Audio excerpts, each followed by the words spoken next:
people are usually the solution, not the problem. So it's a good mindset to have when you go into an interview is you're looking for solutions, not to blame people. And that's a good intro for today's podcast topic. Welcome to the TapRooT podcast. We're going to be talking about how you shouldn't be asking questions in your interview. And I am joined with some fantastic interviewers myself, Marcus Miller, and the expert. She wrote the book and the course and the Pathways course on interviewing. I've got Barb Carr with me today. So you shouldn't be asking questions in your interview. What should you be doing in your interview if not asking questions? This is kind of a misconception, right, Barb? That seems a little bit counterintuitive, right? And that's the most popular question that I get. How can I develop better questions? Everybody wants to know the secret to that. And so when I say it's not about developing questions, but the first skill I just want to throw out there on investigative interviewing is being a good listener. That's the number one skill, and that doesn't involve any list of questions at all. So what would you say the goal of interviewing really is for incident investigations? What's the purpose of doing interviews? The purpose of doing interviews is to collect quality and quantity of information for the investigation. So our people, that's where the information comes from. And if we enter into an interview with a mindset that we're going to ask questions, then we're assuming that we know what questions to ask. I already know all these things. I gotta just come in. If my goal is to collect as much information, should I just be asking as many questions as fast as possible? Well, let's see. When we're talking about witnesses, they were actually there. So everything we know is an assumption when we enter into an interview room because we weren't there. So since we would interview lots of different types of people, but our witnesses are very important to us because they saw what happened. And for us to go enter into the interview thinking that we know more than they do, that's the first mistake a lot of people make. Well, we're there to collect facts. And if you're talking, you're not collecting, No. right? So it's better, in our experience, if the person who you're trying to get information from are the ones talking. That's usually a good sign, right? If we're the ones talking, we're not gathering information. So I think that's where we just don't want to talk too much. So this kind of ties into our philosophy on doing interviews. If it's not about asking questions, what is our actual process? What is our philosophy on interviews? If you're not about asking questions, what are you trying to do in an interview? Yeah, well, putting together an interview, you can improve your interviews by just incorporating a few things that we teach in our TapRooT 12-step interview process. A big part of our process is building rapport. We actually have 3 whole steps dedicated to building rapport. And one of the common mistakes that I see investigators make is they don't take the time to do that. And building rapport helps people to trust you. And when they trust you, then they're more open and they'll tell you more. So that's just a very important part of the process. We really have, there's really 2 steps of the rapport building in the TapRooT 12-step process. One is just introducing yourself, calling people by name. There's no sweeter sound to a person than their own name. And that just takes a couple of seconds to do, but already you're starting to build that rapport, letting them know why they're there, because they have all kinds of thoughts in their heads. What do you think they're thinking when they come into an investigative interview? Now, if they're coming in here and we're thinking about what people are thinking, a lot of people, I can remember interviews where, people coming in, they're all crossed arms, they start, this wasn't my fault, this isn't my problem. There's definitely an element with rapport where some of that you can do, like if I'm interviewing my own people that I have, years of rapport with, they're more likely to give me facts. But, a lot of us in investigations, this is our first time talking to that person. And so there definitely is different strategies you have to take based on your familiarity with this person and how much they trust you or don't trust you, what they know about you and don't know about you. All of that can seem to make a difference in what information you're getting. I always hear people talking about interviews, and I try to get them to frame it. If it's not about asking questions, it's about stimulating memory. Yes. And if you're trying to get people to stimulate memory, they've got to be comfortable. They absolutely do. And you touched on a couple of things there. One is body language. So we talk a lot about body language when we're talking about interviewing, when we're always thinking about analyzing the witness's body language, when really we need to keep a good eye on our own. So a lot of times people will cross their arms like that, and it doesn't really mean anything. So we can take it out of context. Maybe they just feel comfortable with their arms crossed, but we as interviewers, we have to be aware that that's a common misconception. So even though this is a comfortable way for us to sit, we want to be sure that we're not doing that, so we're not sending the wrong message. So and Alex's goal, is we want to collect as much facts as possible. Yes. And we need people to be comfortable to do that. And if we're not focused on their body language, or we're not assuming too much for their body language, what we can control is our own body language. Yes. So tell us some tips on how do we make comfortable using our own, how do we make people we're interviewing comfortable using our own body language? Yes. Well, one of the first things you want to do when you set up your interview is make sure that you are seated in a way like seated toward them, like you and I could have an interview seated like this. I can, observe you. We can find out a lot about people from the larger movements of their body, and that includes the legs and the feet, which way the legs are pointed. So if I'm talking to you right now and I'm turning more towards you and my feet are turning towards you, subconsciously you're going to pick up she's interested in what I have to say because she's turned toward me. Just keeping open body language, showing the palms is a good way to show that you have nothing to hide. Subconsciously, people pick these cues up even though they can't name them. And do you find they actually mirror some of your body language, which makes them more open, right? Yes. Mirroring is a great sign. If you see someone you're talking to and they're mirroring you a little bit, that they're subconsciously feeling very relaxed, by you. You can tell that. That's one of the ways that you can tell if you see mirroring going on. But back to some of the comments that you made, not only setting up the interview and being aware of your body language, but we just don't want to dive into the interview without showing the witness how this interview is going to go. And notice I say showing and not telling, because people believe how we act over what we say. So when we are interviewing someone, we want to show them. So we'll continue on with building rapport, because beyond introducing yourself and telling them why they're here and how you're going to take notes and you're going to read the notes back to them, it's really important to go to that next step of building rapport, which is the show part. And that's when I'm going to ask them a question about something that is not related to the interview.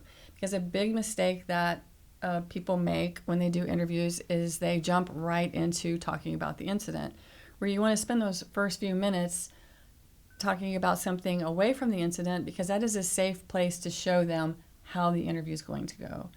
So I could ask them a question like, oh, so I see here that you came to this company this many years ago. Can you tell me about how you came to work here? And then you're sitting back and listening to them tell you a story.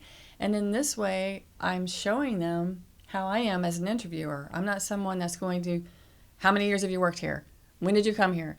I'm just saying, tell me about, and in a non-threatening way, they can tell me a story. So when I get to the interview part and I'm like, tell me about what you observed that day, they're not going to stress, because they already see that I'm this kind of person. I'm a listener. I'm going to say, tell me about this. I want them to tell me a story, and it's much more calming to them. Yeah, and for me personally, like, I want to get to it. Like I want it. I'm in a hurry. I want to get the information.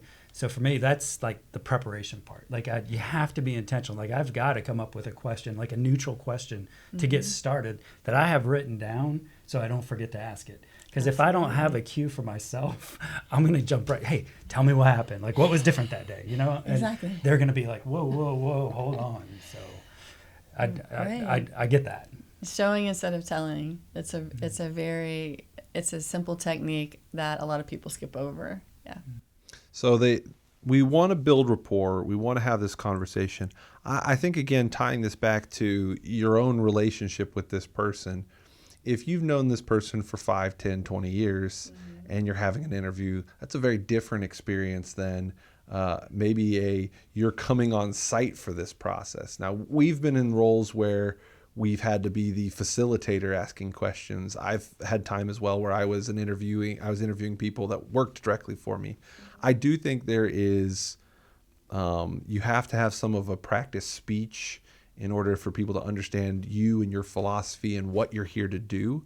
And I think that's important as well, because you have to communicate, what the purpose of this interview is to people if you don't have any rapport. But you also have to do that after having, we'll call it chew the fat a little bit, or having that back and forth conversation. I think another tie back into this, whole body language discussion too with it. This is not the Mentalist or one of those TV shows where you can detect their heartbeat and their pupils dilated. And this is not one crazy show like that where you're just going to be able to detect all these things about people and tell they're lying. We're not good lie detectors. People are not in general. Sometimes you can have a feeling about if somebody's telling you the truth. We are good at sensing a lot of different things about a situation, but if you don't have a lot of rapport with somebody, the expectation that an interviewer is going to come in and be able to detect something like that is a little bit, we'll say, unrealistic for most people. Most people are not going to be able to do, fancy body language, they could detect pupil dilation and heart. They're not going to be able to see that. But what they can see is, does this person seem like they're comfortable? Are they talking? Are they seeming nervous? Is there some, but they're different, could people be nervous for different reasons in an interview? Absolutely, they could. Of course, the common one that we're all aware of is they're worried about their jobs or worried that they did something wrong, worried about getting in trouble. But we're dealing with human beings who have real lives outside of work. So they could be coming into the interview worried about something at home. There's just a lot of different things going on. So we can't make assumptions about people. So I think that's a hard part too, is treating every interview as its own independent information source. Yes. Right? Because you can come up with a lot of assumptions in your head after you interview somebody else. Or like Alex is saying, if you're reading into their body language and you assume that they're lying and you start probing and you start being aggressive, well, then it's all going to break down. Yeah. So keeping those assumptions out of your head is pretty tough. Don't assume that you know what they're thinking because you're reading their body language. Don't assume you know what's going on because you've had other interviews. Treat every single interview as its own independent source of information.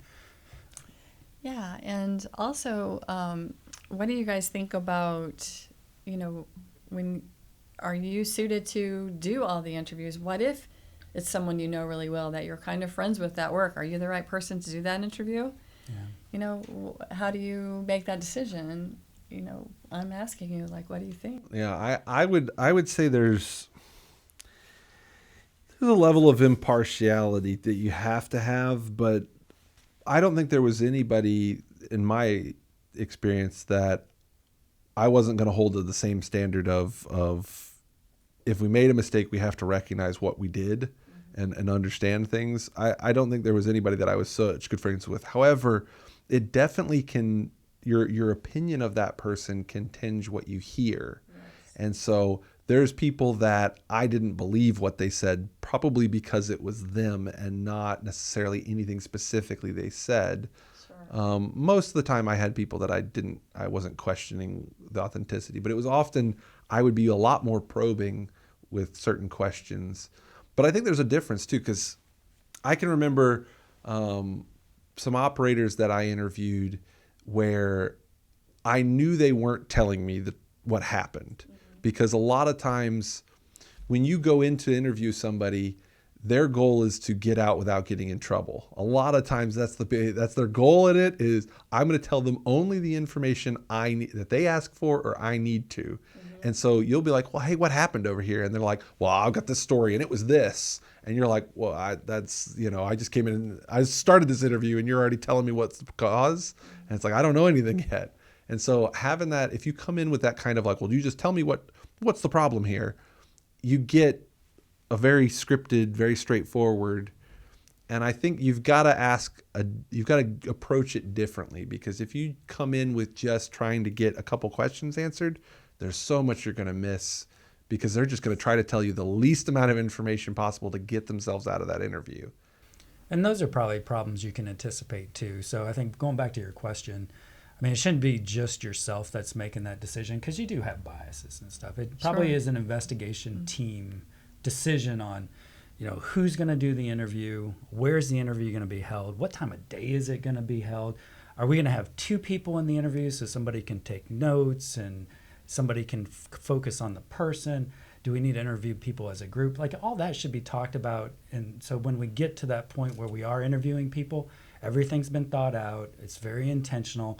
And the whole goal, again, is to get the information you need to really understand what happened. So I think that's probably true for a larger or maybe more complex investigation. But a lot of times with simple investigations, you still want to apply these same techniques. But you're not going to be like, oh, we're not scheduling a big formal interview process for this. It's something that happened right now. We're going to go out and start collecting what we can in this moment. And so I do think there is... our 12-step cognitive interviewing process is a really formalized, but all of the techniques in it you can apply in a less formal way that maybe isn't about as much documentation, but still is applying those things about how you're collecting narrative, what kind of, ways are we stimulating memory, and how are we building rapport and making this an open conversation versus me asking questions and you feeling like you're being interrogated. Now, Barb, you mentioned narrative a lot here. What does that mean when it comes to actually understanding what happened, getting that narrative? Yeah, the narrative is just getting the story from them about what they may have observed that day. And again, we could have 2 or 3 different workers who were at the work site and observed the incident happen, and they can have 2 or 3 different stories. And that doesn't mean that one of them is lying.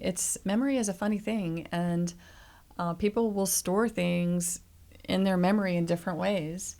And we have, in one of the classes I teach, we show a video of 14 incidents that happened right in a row. And I tell the class before they watch the video, just sit back and relax. We're going to watch a really funny video. So no one's expecting to be interviewed on that video. But as soon as the video is over, I say, okay, I'm going to interview you now. And everyone's all indignant, like, well, you said. And I said, do you think that your people are expecting to be interviewed after an incident happens? This is the same thing. So then I start asking them questions, and their answers are all over the board. Like, what color was the car? Red, blue, green, pink. What? Were you not watching? I give them a hard time. Were you not paying attention? Are you lying to me right now?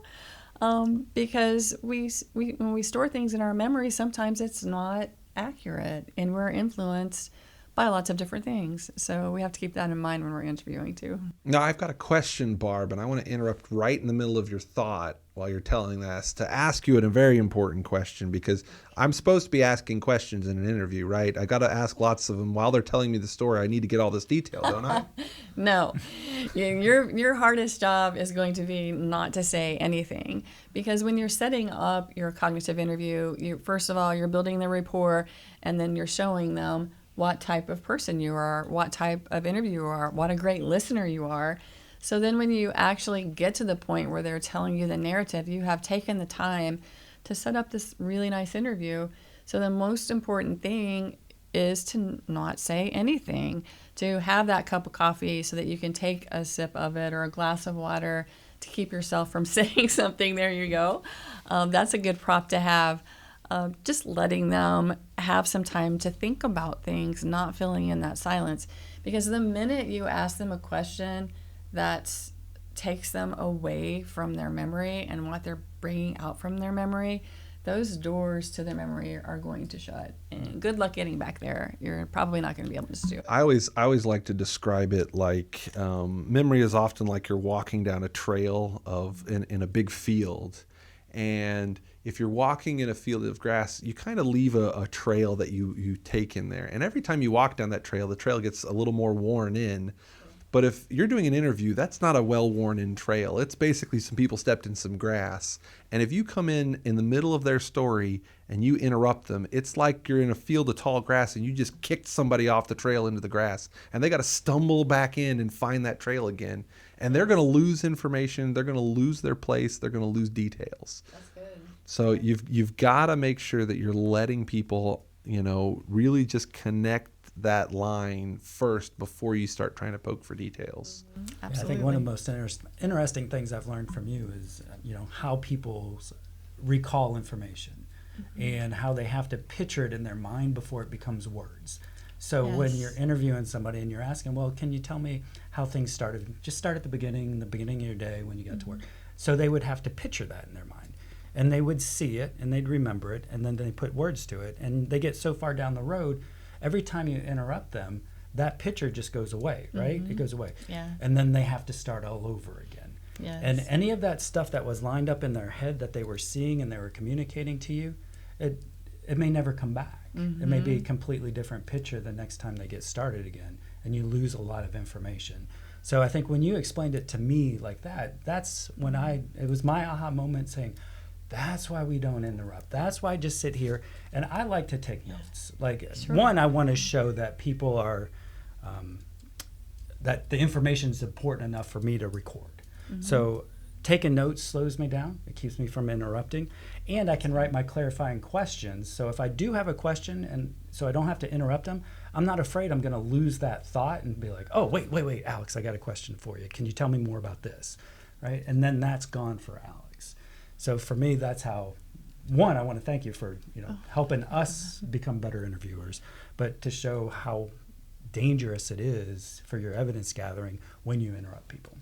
Yeah, it really is. And I always tell everyone when I'm talking about interviewing, if you don't remember anything else, remember not to interrupt people when they're telling you the story about what happened. That's probably the most important thing, for sure. Yeah, I think when we cover this topic, 5-day course is when I talk about it most. I know you do the 2-day interviewing at the summit, and then we also have the pathways. So if this is a thing you're interested in, there's 3 different places you can go to for us, or read the book. But there's lots of different places you can get a better understanding of this information. But I feel like in the 5-day course, there's so much we cover in interviewing, but it's like, look, these are the 2 important things to remember in interviewing is 1, don't interrupt them. Just, keep your mouth shut. The power of silence is really impactful.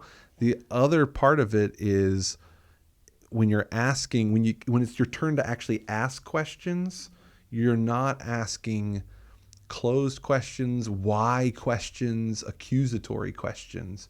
You're asking things that open up the conversation. So what are some ways that you can open up this topic and instead of asking a bunch of rapid fire yes or no's, what kind of questions should you be asking, or in what way should you be asking questions? Yeah, I like to remember the acronym TED, and that stands for Tell, Explain, Describe. So when you start a sentence with that, can you tell me about, or can you explain to me how this happened, or describe to me, whatever. Like what was difficult that day? Tell me what made the job difficult that day. Or what was different. Too, yeah. So like our jobs is to collect kind of when the work's normal and people are at work and the systems are working, everything's like, what was different? What were those conditions that were abnormal? Because that's the information we're going to use when we analyze, what went wrong and why it went wrong. But collecting what was different it's probably my favorite question. Tell me what was different that day. Sure. And there's all kinds of visual aids that you can use in an interview, like a version of your snap chart. You may not want to show them the whole snap chart, but you can make different versions of it to show them, walk through with them, ask them to tell you what happened from the incident backward. And that we call that the lie detector test as well, because it takes more cognitive energy to tell a story backward than to tell it forward. And so if someone maybe they're not telling the truth, or maybe they think they're telling the truth, but they're just not certain about it, how they tell it to you backward, it'll be in a different order, or something will be missing. Using site maps or using things on your desk. Okay, this is you standing here and you have a roll of tape, and then you have some post-it notes over here, and then this is the machine that broke down and tell me. You're playing with action Yeah, figures on your playing with desk. action. Then like Those things, when you start people moving around and looking at things, it helps them to remember. So those are things that are really good at facilitating memory. I love the idea of using the snap chart. Like, show them what you have collected and let them know, hey, is everything on here accurate? Is there anything that you would change? Hey, we don't have a lot of information about what was going on at this time. Is there any, can you fill in these gaps for us? Yes. Right? Because it shows, oh, I'm a very important part of this process, and what I have to say is very useful. So I think there's 2 points, and I don't want to miss either of them. So I want to make sure people listening can hear those. So one of these things that Barb mentions was the tell, explain, and describe. So having that as when you're asking, when it's your turn to ask questions. So having them tell the whole story, not interrupting them. Once it's your turn to ask questions, using these kind of questions that are tell, explain, describe, what, how, and you know, those kind of clarifying, but not looking at things like why. I think it's important to go, because when you're asking why, it starts to sound accusatory and they get defensive.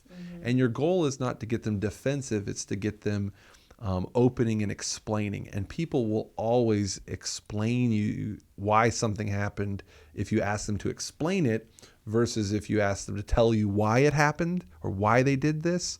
But if you have them explain the process, they'll give you all of their thinking behind it. And so there's a big difference in the direct why versus getting them to tell you, you know, or why you're wrong. People love to tell you why you're wrong. They'll do that all day. So that's one element. The other side I think is other important as well, which is having them take a look at your snap chart. So if you're using a TapRooT investigation, we build a snap chart timeline of events. And in this process, there is always something you can make better about it. And so people are really good at looking at this and going, I don't understand why you have it written this way. The process happens like this, or that's not what I heard this. Like, people are really good at looking at it and going, I want to change this. And this will give you more information. And so I think both of those, they're very different tools. They're different aspects of it, but both of those help you collect more information. One of them, making sure that we're asking questions in a way that makes people feel more like giving more information. And then the other is having them look at the information you have and seeing what's missing and seeing what stands out to them or how they can add more detail. I think a good tip too that we may not have covered in the very beginning, to make people comfortable, like sharing information, like looking at the snap chart and actually sharing information, is up front. Like as Barb explained, let them know how the process is going to go, right? You don't want them anxious. You don't want them guessing. You don't want them assuming they're in trouble. So think about, at the end of this process, whatever you tell me, you're going to have a chance to review it. Oh, yeah, that's good. And you're going to have a chance to edit. So if you do misspeak, or if you do get something backwards, you're going to have a chance to rectify. You're going to get to see my notes at the end of this, and you'll have a chance to review and correct. And hopefully that gives them the confidence to speak, to tell you what happened from the very beginning to the end in their own words. And it's a safety net for them. Absolutely. That reminds me that a lot of people ask too about whether they should record their interviews. And my background before TapRooT is legal, and all of everything we did was recorded. And it's amazing how quickly people clam up when you turn that tape recorder on. So we don't recommend it. And that reminds me a lot of how many ethical considerations there are in an investigative interview, because you would never record someone without them knowing. I've had people ask me if they could do that. You'd always consult your legal department.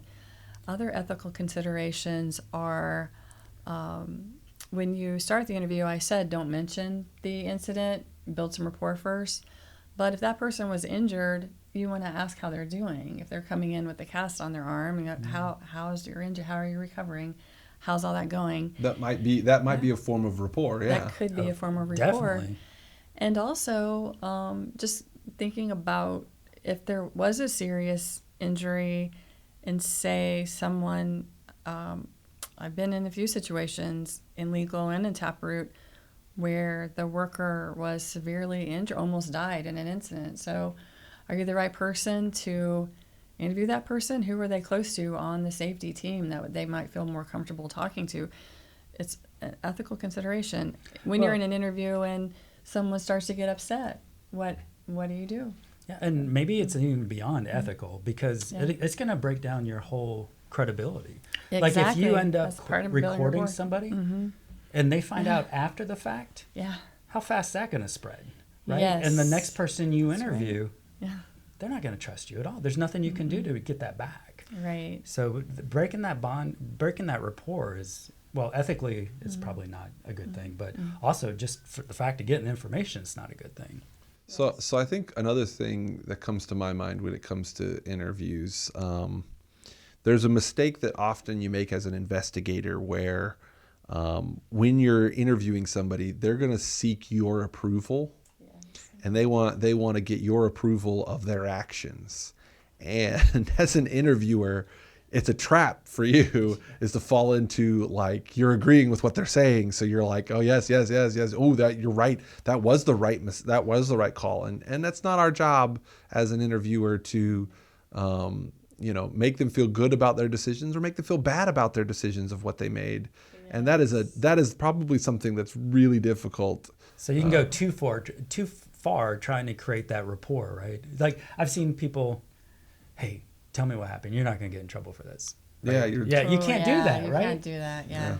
Because you don't have control of that. You don't have control. But you want to do it because you want to get that rapport. You want them to feel this safe. Isn't about getting you or pointing the blame or getting you in trouble. It's like you got to make sure that you're not.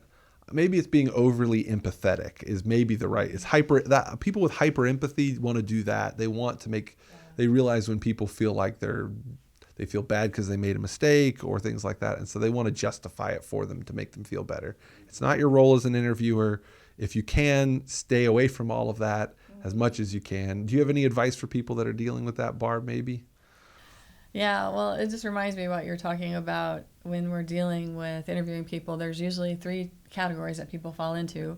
One is these are people who are not going to tell you anything. Maybe they have their union rep with them, or they don't trust the culture of the company. They're afraid they're going to get in trouble. They're just not going to say anything. The second group of people are people who will give you information if you set up the interview in a way that makes them want to talk to you. And then the third group of people are the people who, as you say, are just really eager to please and just waiting for you to say, give them some kind of clue that you're really liking what they're saying. So you have to be really careful of that.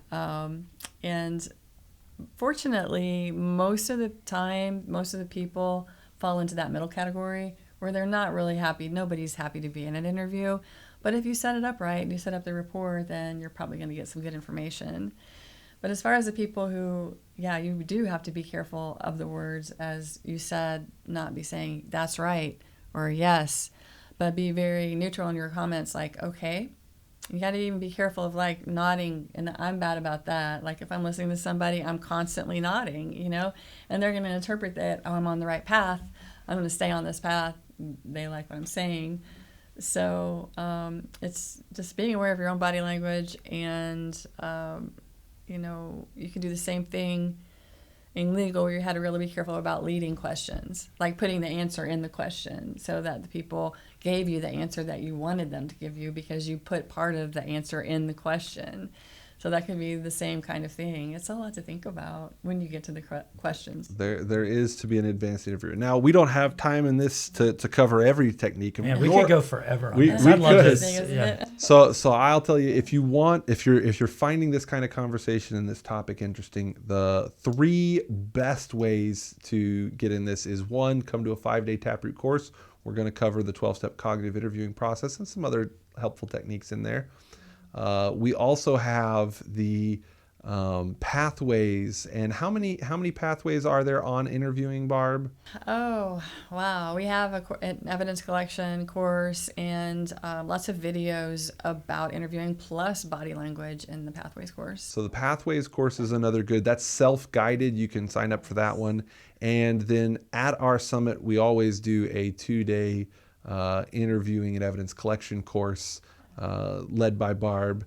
And so those are some great options there. You can always buy that book off our website as well. So those links for the 5-day, the pathways, the books, those are down below. And you can check out other videos Barb has done on our channel as well. So check out, maybe they'll be over here in your recommended page somewhere there. So thank you for watching. We'll catch you all at the next TapRooT podcast.